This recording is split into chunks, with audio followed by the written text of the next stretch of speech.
में बात करेंगे द्वितीय विश्व युद्ध के कारण। प्रथम महायुद्ध 11 नवंबर 1919 ईस्वी को समाप्त हुआ और ठीक 20 वर्ष बाद 1939 में द्वितीय विश्व युद्ध शुरू हुआ। प्रथम महायुद्ध के उपरांत विश्व शांति के प्रयास हुए। अप्रत्यक्ष रूप से द्वितीय विश्व युद्ध के कारण बन गए।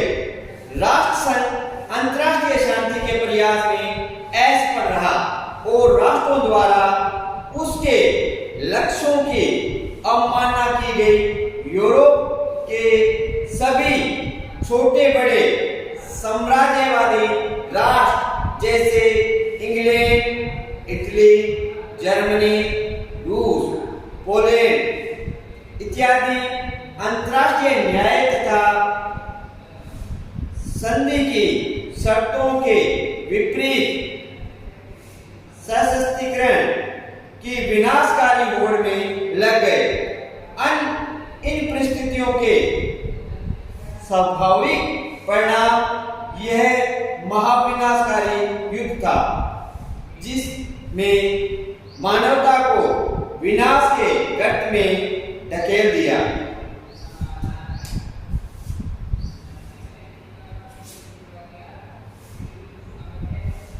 द्वितीय विश्व युद्ध के निम्नलिखित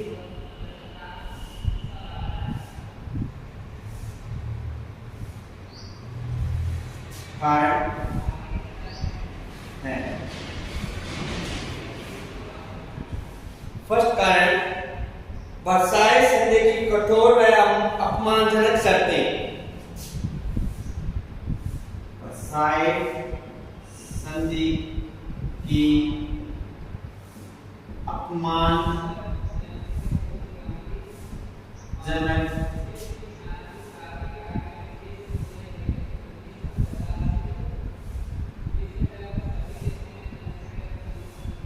वर्साई संधि की अपमानजनक व कठोर शर्तें।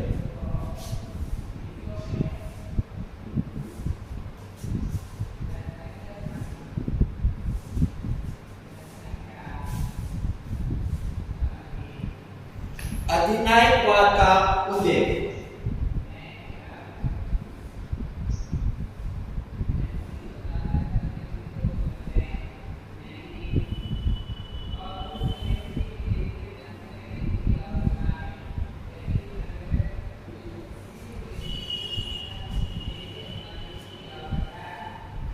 राष्ट्र संघ की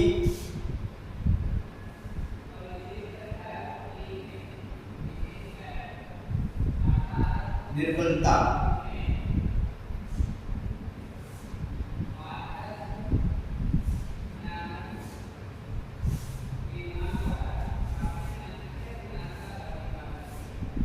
साम्राज्यवादी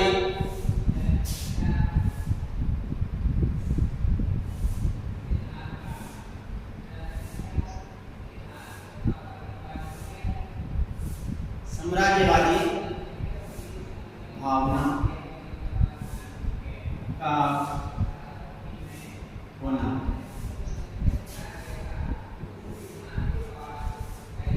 निःशस्त्रीकरण की असफलता।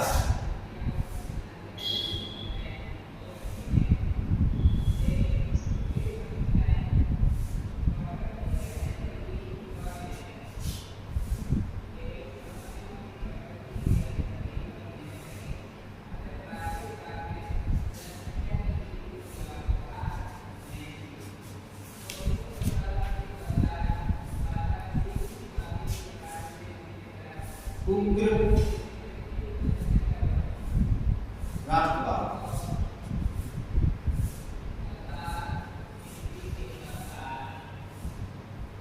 तुष्टीकरण की नीति।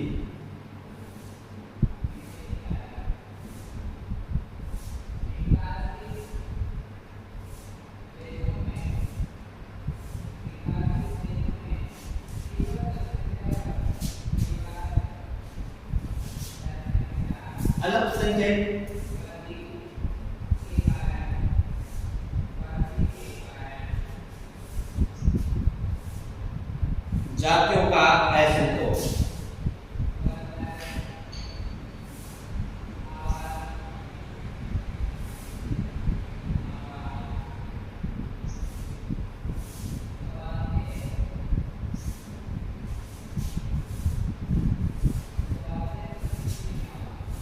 अंतर्राष्ट्रीय आर्थिक संकट।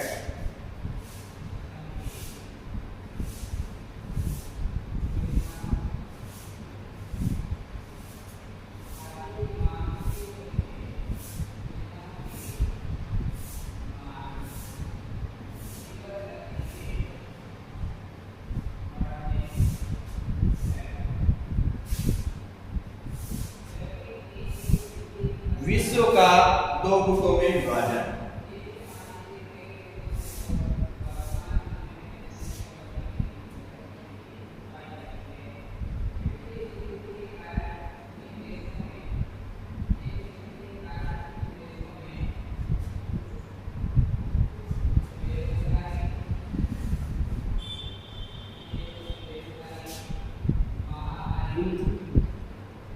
का तत्कालीन कारण।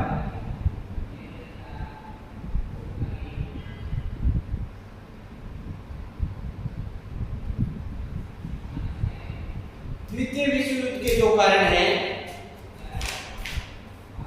उनमें से प्रमुख है वर्साई संधि की अपमानजनक व कठोर शर्तें।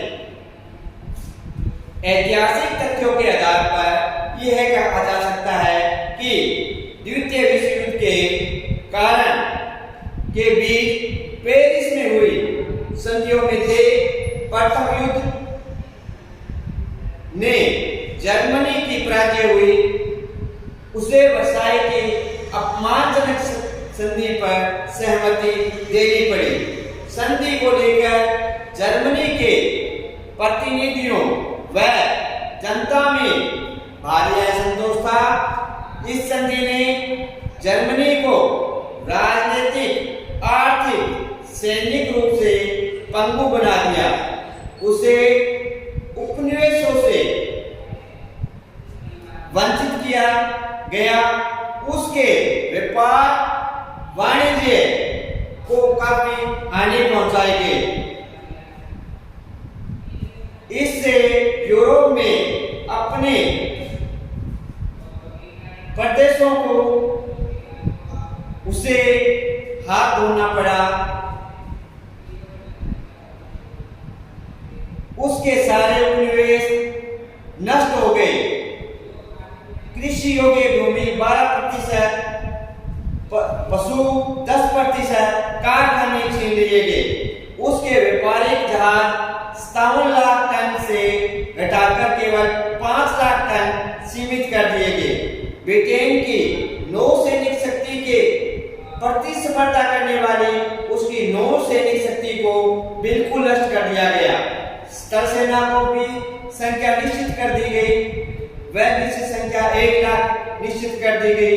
उसे अपने कोयले के 2/3 भाग से, लोहे के 2/3 भाग से और जस्ते के 7/10 भाग से तथा आधे से भी अधिक शीशे के क्षेत्र से उसे हाथ धोना पड़ा।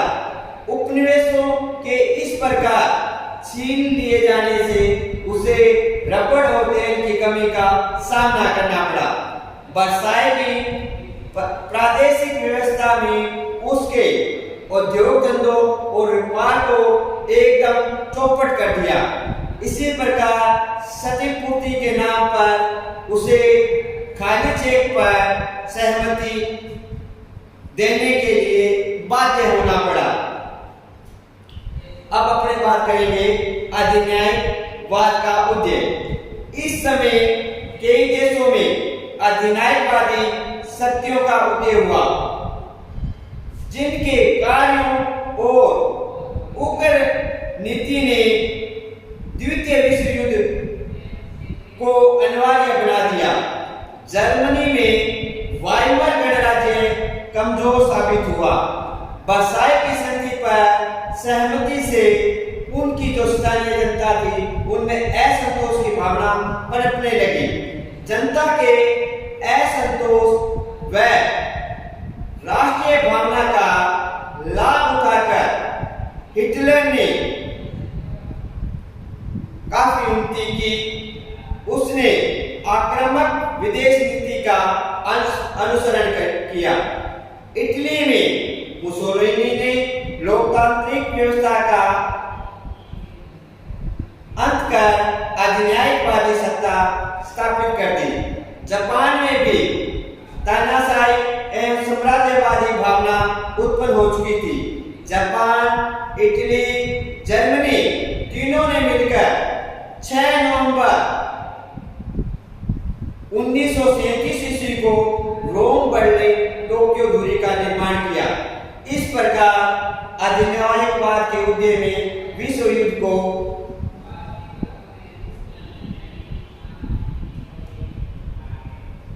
युद्ध के बहुत पास ला दिया। राष्ट्र संघ की निर्बलता, छोटे राज्यों के झगड़ों को निपटाने में राष्ट्र संघ सफल रहा, परंतु बड़े राष्ट्रों के मामलों में राष्ट्र संघ कुछ नहीं कर सका। इससे छोटे राष्ट्रों को विश्वास खत्म हो गया और उन्होंने अपनी सुरक्षा के लिए प्रमुख शक्तियों के साथ सैनिक संधियां करना शुरू कर दिया। परिणाम स्वरूप संसार पुनः 2 सशस्त्र गुटों में विभाजित हो गया, जिससे अंतर्राष्ट्रीय तनाव काफी बढ़ गया और जिसके कारण द्वितीय विश्व युद्ध हुआ। साम्राज्यवादी भावना, एशिया में जापान अपने साम्राज्य का विस्तार करना चाहता था। 1930 तक जापान की शक्ति में बहुत बढ़ोतरी हुई और 1931 ईस्वी में उसने मंचूरिया पर चढ़ाई की। जुलाई 1937 ईस्वी में उसने युद्ध की घोषणा कर दी, जिसके परिणाम स्वरूप चीन के साथ भी उसका युद्ध शुरू हो गया। यूरोप में हिटलर जर्मनी से प्रथम विश्व युद्ध के बाद छीने गए उपनिवेशों को केवल प्राप्त नहीं करना चाहता था, अपितु अपने देश में ऐसे अनेक देश सम्मिलित करना चाहता था जिससे जर्मनी का साम्राज्य ग्रेट ब्रिटेन और फ्रांस जैसा हो जाए। इसी प्रकार मुसोलिनी भी इटली का एक महान साम्राज्य बनाने की योजना में लगा हुआ था। निःशस्त्रीकरण की असफलता, पेरिस मेलन में सभी देशों के प्रतिनिधियों ने निश्चित किया था कि भविष्य में युद्ध की आशंका को दूर करने का सबसे अच्छा उपाय निःशस्त्रीकरण है। ये प्रस्ताव पराजित राष्ट्रों पर कठोर रूप से लागू किया गया, परंतु विजित देशों पर निःशस्त्रीकरण की ओर ध्यान नहीं दिया गया। संयुक्त राज्य अमेरिका, सोवियत रूस तथा अन्य अनेक राष्ट्रों ने निःशस्त्रीकरण सम्मेलन में भाग लिया, किंतु पारस्परिक अविश्वास, घृणा, स्वार्थ के कारण निःशस्त्रीकरण सम्मेलन असफल रहा। उग्र राष्ट्रवाद, प्रथम विश्व युद्ध की भांति दूसरे विश्व युद्ध में उग्र राष्ट्रवाद संघर्ष का महत्वपूर्ण कारण था। औद्योगिक क्रांति ने प्रतिस्पर्धा बढ़ाकर आर्थिक राष्ट्रवाद की भावना को विकसित किया। आर्थिक मंदी ने भी राष्ट्रवाद की भावना को उत्तेजित किया और मित्र राष्ट्रों ने अपने राष्ट्र को ध्यान में रखकर नीति अपनाई। अब यह मेरा देश, मेरी भाषा, मेरी संस्कृति सर्वश्रेष्ठ है, बाकी सभी गौण हैं, समझने लगे। हिटलर का कथन था कि जर्मनी शुद्ध है, आर्य नस्ल के हैं, ये वे यहाँ जहाँ कहीं भी रहते हैं वे प्रदेश उनके हैं, ये संसार के सर्वश्रेष्ठ लोग हैं। अतः इस दृष्टि से उन्हें अधिकार है कि वे सब लोगों पर शासन करें। तुष्टीकरण की नीति, प्रथम विश्व युद्ध के बाद ब्रिटेन और फ्रांस की विदेश नीति में बदलाव होने लगे। ब्रिटिश शक्ति संतुलन की नीति में विश्वास करने लगी। यह नहीं चाहती थी कि फ्रांस एक शक्तिशाली देश बन जाए, क्योंकि इससे यूरोप की शक्ति संतुलन बिगड़ने का भय था। ब्रिटेन साम्यवाद के बढ़ते प्रभाव से चिंतित था, इसलिए उसने जर्मनी के प्रति तुष्टीकरण की नीति अपनाई, ताकि आस्था पड़ने पर शक्तिशाली जर्मनी साम्यवादी रूस का मुकाबला कर सके।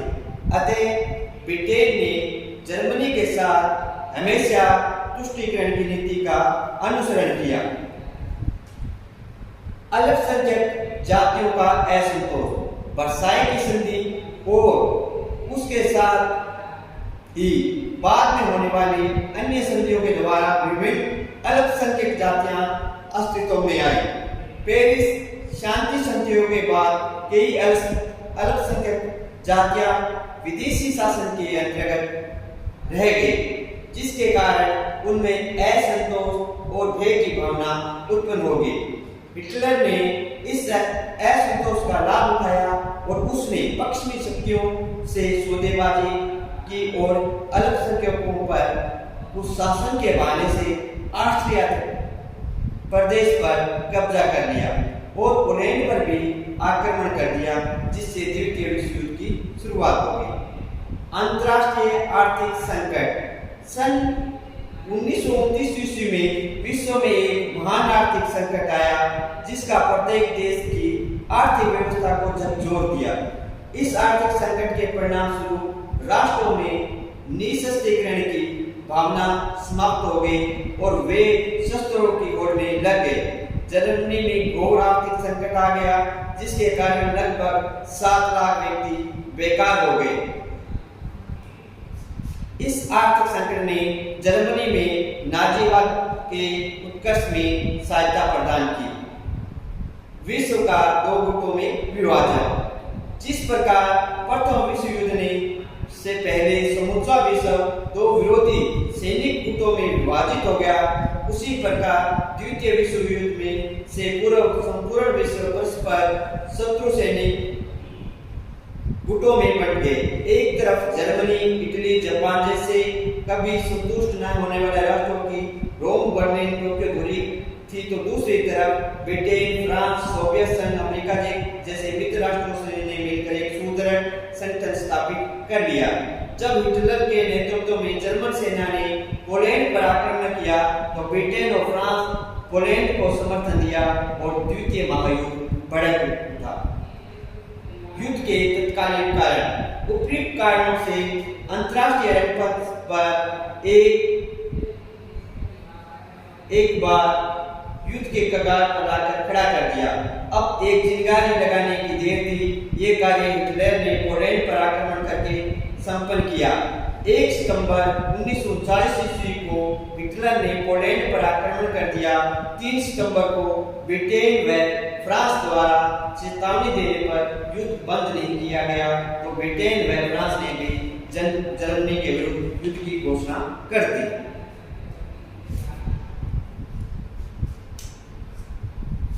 वर्साई की अपमानजनक संधि। जो वर्साई की संधि हुई थी, इसमें सबसे ज्यादा जो नुकसान हुआ था वो जर्मनी को हुआ। जर्मनी के जो उपजाऊ क्षेत्र थे वो उससे छीन लिए गए। उपजाऊ क्षेत्र जर्मनी से छीन लिए गए। सबसे ज्यादा जो वर्साई संधि के अंदर शर्तें रखी गई वो पराजित राष्ट्रों पर थोपी गई। पराजित राष्ट्रों पर थोपी गई, जिसके कारण वे पहले से ही कमजोर थे युद्ध के कारण। फिर उनसे क्या है, युद्ध शक्ति भी प्राप्त की गई। जर्मनी की आर्थिक स्थिति कमजोर हो गई। उसका कोयला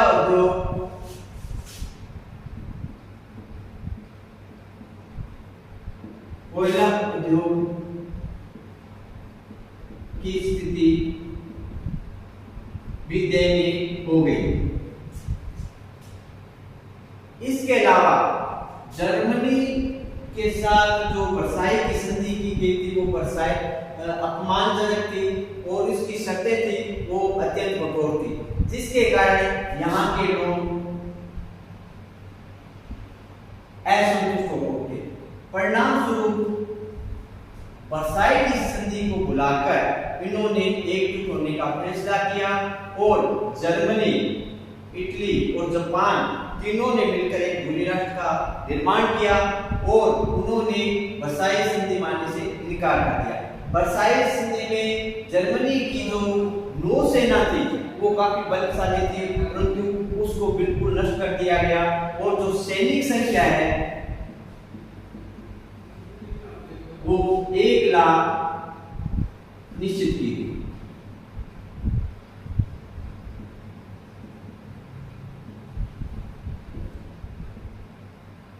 परंतु जर्मनी ने धीरे धीरे इन बातों को मानने से इनकार कर दिया, इन शर्तों को मानने से इनकार कर दिया। परिणाम स्वरूप द्वितीय विश्व युद्ध के जो बीज है वो वर्साई की संधि में छुपे हुए थे।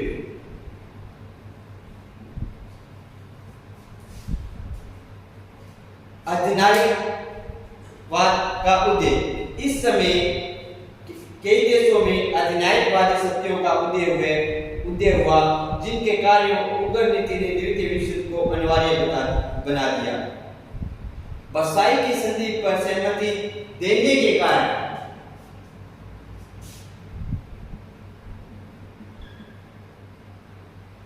जर्मनी में उग्रवाद की भावना पनपने लगी।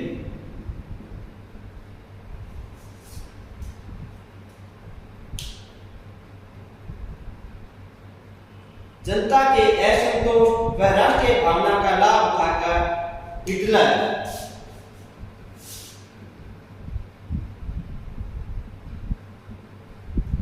सत्ता पर विराजमान हो गया।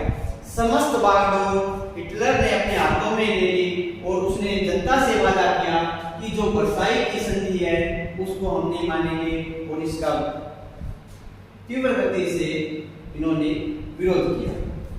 साम्राज्यवादी भावना का उद्देश्य।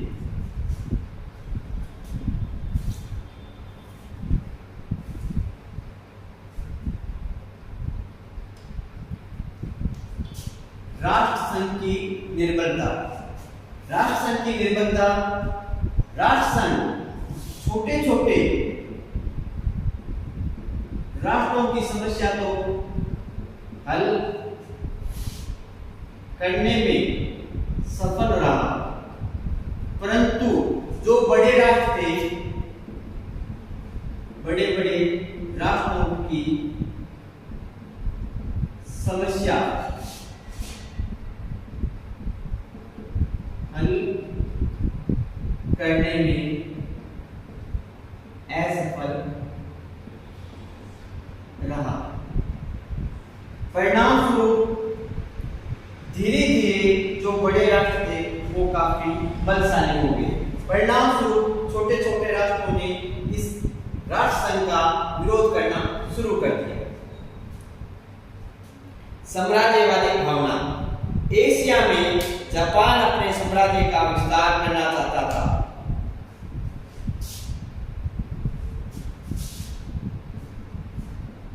इसके अलावा जापान, जर्मनी, इटली, ये जो छोटे छोटे राष्ट्र थे वे अपने साम्राज्य का विस्तार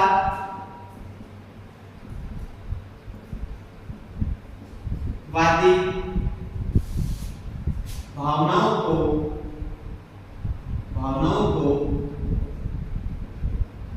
बल दे रहे थे। इनके जो आसपास के जो क्षेत्र थे उन पर ये अपना आधिपत्य स्थापित कर रहे थे। जापान ने अपनी शक्ति में बढ़ोतरी करनी शुरू कर दी। परिणाम स्वरूप उसने क्या किया कि उसने 1931 में मंचूरिया पर अपना अधिकार कर लिया।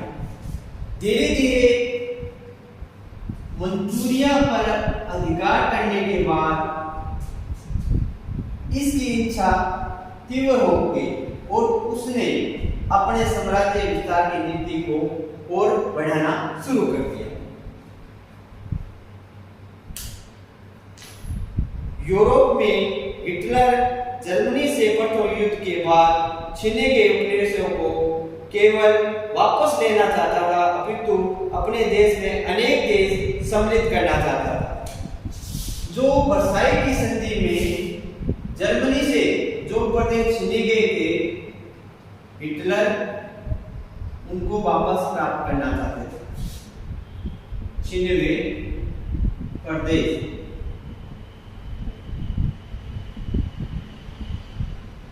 प्राप्त करना चाहता था। इसके अलावा वह अपने साम्राज्यवादी नीति को भी बढ़ाना चाहता था। निशस्त्रीकरण की असफलता। कई राष्ट्रों पेरिस सम्मेलन में सभी देशों के प्रतिनिधियों ने निश्चित किया था कि भविष्य में युद्ध की आशंका को दूर करने का सबसे अच्छा उपाय निशस्त्रीकरण है। ये प्रस्ताव पराजित राष्ट्रों पर निशस्त्रीकरण का जो प्रस्ताव है वो पराजित राष्ट्रों पर कठोरता से लागू किया गया।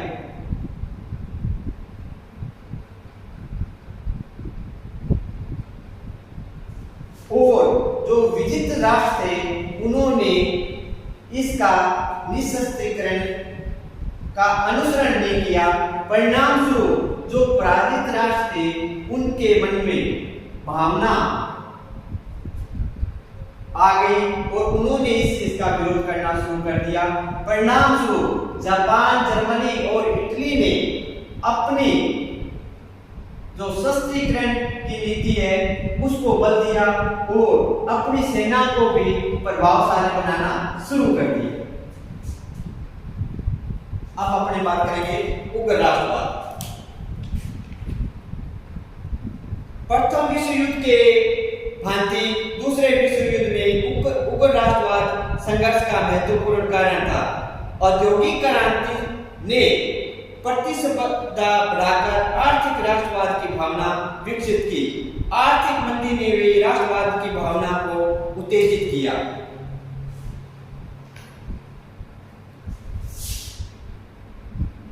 औद्योगिक क्रांति,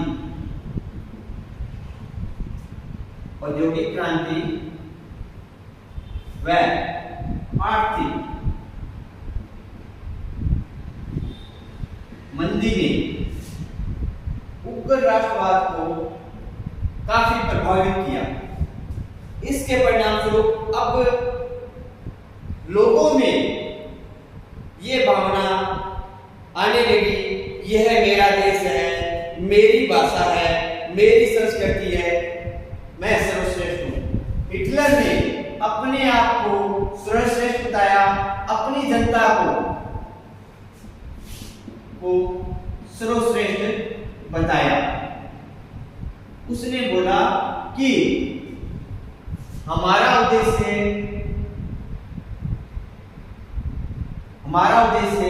अन्य राज्यों पर राज करना है। तुष्टीकरण की नीति। तुष्टीकरण की नीति से तात्पर्य है प्रथम विश्व युद्ध के बाद ब्रिटेन, फ्रांस की विदेश नीति में बदलाव होने लगे, जिसके परिणाम स्वरूप उनकी शक्ति संतुलन की नीति में विश्वास करने लगे। वह ये नहीं चाहते थे कि फ्रांस एक शक्तिशाली देश बन जाए। इसके अलावा अल्पसंख्यक जो जातियां थी उनके कारण भी असंतोष पैदा हो गया और जिसने द्वितीय विश्व युद्ध को जन्म दिया। विश्व का दो गुटों में विभाजन। उस समय जर्मनी इटली, जापान, इन तीनों देशों ने मिलकर दूरी राष्ट्र की स्थापना की। इसके अलावा विश्व के